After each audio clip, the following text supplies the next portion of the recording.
Anda kembali di Speak After Lunch, dan sebelum kita memulai perbincangan bersama dengan Yosi dan juga Hilbram, kita punya informasi yaitu peringatan hari lahirnya Pancasila juga dilakukan di Markas Divisi 1 Infanteri Kostrad di Cilodong, Jawa Barat. Dan untuk mengetahui informasi terkini, sudah ada rekan Pratiwi Kusuma dan Muhammad Syahreza di sana. Selamat siang Reza, Tiwi, seperti apakah peringatan hari lahirnya Pancasila di sana? Selamat siang Uci, selamat hari lahir Pancasila. Selamat tanggal 1 Juni yang hari ini merupakan tahun pertama libur nasional Hari Pancasila. Betul, tapi walaupun libur kita tidak libur di sini memberikan informasi buat pemirsa di rumah pastinya. Supaya pemirsa juga semangat ya menjalani puasa di Hari Pancasila. Betul dengan sekali. Kita berkumpul di mana, Zah? Ada di Prakasa Shooting Club Divisi Infanteri 1 Kostrad Cilodong, Depok, Jawa Barat. Ya, nantinya ini akan menjadi lokasi.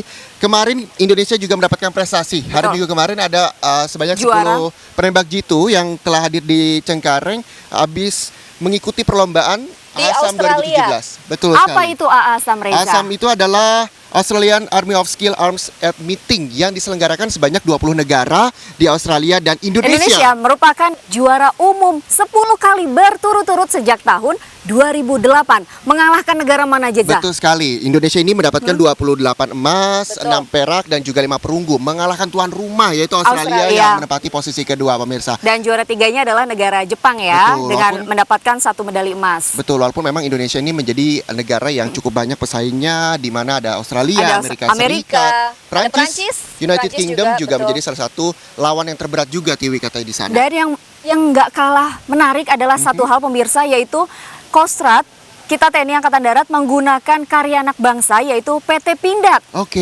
itu yang cukup menarik ya, karena memang bisa mengalahkan produksi senjata dari luar negara-negara negeri. lain. Iya, di mana dari PT Pindad kita menggunakan ada sniper juga, ada pistolnya juga, ada senapan juga, dan ada berbagai macam senjata lainnya ya, Itu yang dia, digunakan. karya anak bangsa tidak diragukan lagi. Bahkan penembak jitunya, Tiwi dan juga pemirsa, terbaik dari Indonesia yaitu atas nama Serda Wole Hamsan yang kesehariannya berdinas di Detasemen Markas Denma Divisi Infanteri 1 Kostrad Cilodong, Depok, Jawa Barat, yang mendapatkan prestasi gemilang di ajang internasional Lomba Tembak ASAM tahun 2017, penembak terbaik dari Indonesia.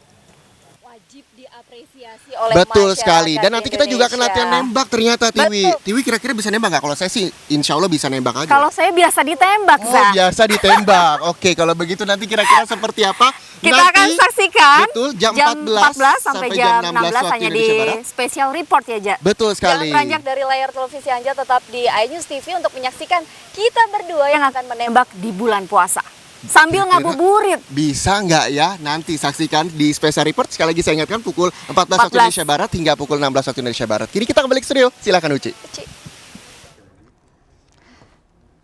Wah, seru sekali ya kelihatannya. Nanti kita saksikan seperti apakah Syahreza dan juga Tiwi dalam menembak di sana. Terima kasih Muhammad Syahreza dan Pratiwi Kusuma atas informasinya langsung dari Cilodong, Jawa Barat.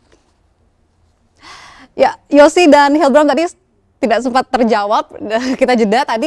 Apa makna Pancasila bagi Anda berdua di hari lahir Pancasila ini? Saya sudah gitu ya. Pancasila ya pastinya sebagai bangsa Indonesia, sebagai warga negara Indonesia harus kita ketahui itu adalah dasar negara kita. Dan buat saya, bangsa ini tidak akan berdiri kalau nggak ada dasarnya. Jadi ini yang memang harus, saya bersyukur Presiden membuat sebuah hari, kalau kita udah punya hari kesaktian Pancasila, kita juga memperingati hari lahirnya Pancasila. Dua-duanya mungkin fungsinya berbeda, tapi kalau hari lahirnya Pancasila saya rasa mengingatkan kita kembali bahwa Pancasila lahir bersama dengan bangsa Indonesia. Menjadi lebih lebih kuat lagi sebagai suatu bangsa karena ada pondasinya, yaitu Pancasila. Ya, Bram. Ya, jadi Pancasila ini kenapa hari ini dijadikan hari libur sama Pak Jokowi? Saya mendukung sekali, bukan cuma karena liburnya, ya bukan, itu biasa. Tapi karena dari libur ini orang jadi aware, jadi sadar dan jadi membicarakan Pancasila. Jadi kalau di beberapa kesempatan Pancasila hanya terdengar sebagai sebuah slogan, tapi sekarang sudah menjadi sebuah bentuk kembali orang mengingatkan bahwa kita perlu sekali Pancasila supaya negara ini bisa semakin tenang, semakin rapi dan menuju ke sebuah tempat yang lebih hebat. Kuncinya apa? Kuncinya di dasarnya, di Pancasila ini yang menurut saya, menurut Yosi, menurut teman-teman semua ini masih sangat relevan dengan kondisi keragaman yang ada di Indonesia. Dan masyarakat memang semakin aware, semakin notice karena adanya video yang cukup viral dari kolaborasi para penggiat kreatif. Ada video kami Indonesia, kami Pancasila, Ya. saya Indonesia, saya Pancasila. Betul. Sebenarnya apa awal mulanya bisa terpikirkan untuk mengajak para penggiat kreatif ini untuk berkolaborasi, mengirimkan videonya untuk membuat dijadikan viral seperti ini?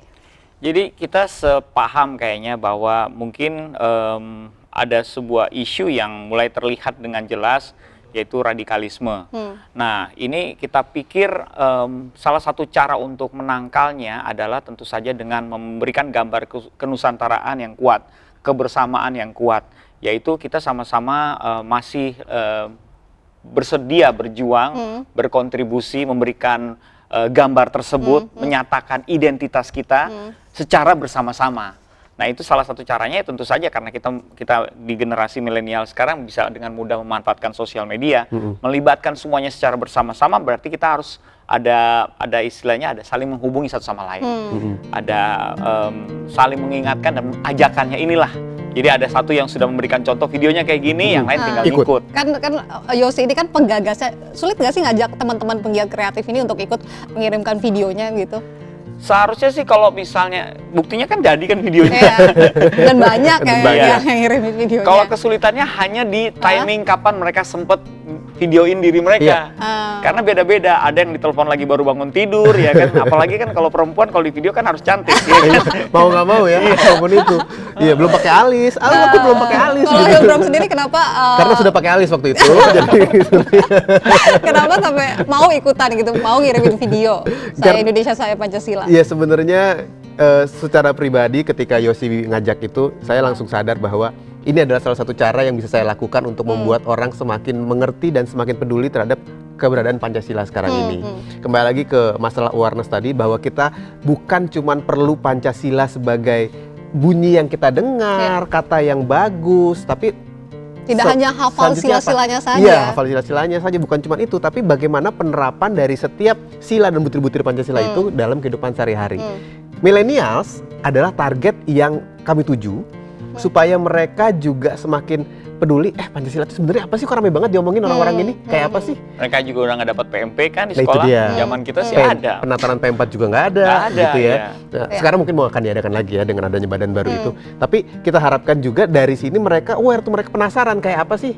Dari penasaran mereka mencari tahu, dan mudah-mudahan dari mencari tahu mereka membaca, mereka menyadari bahwa sebenarnya bangsa ini akan jadi bangsa yang jauh lebih hebat kalau kita benar-benar sesuai dengan setiap butir Pancasila. Oke, nanti saya juga akan tanya terkait dengan bagaimana proses produksi video ini dan juga apa yang ingin dicapai, apa harapannya dengan viralnya video ini. Usai jeda di Speak After Lunch.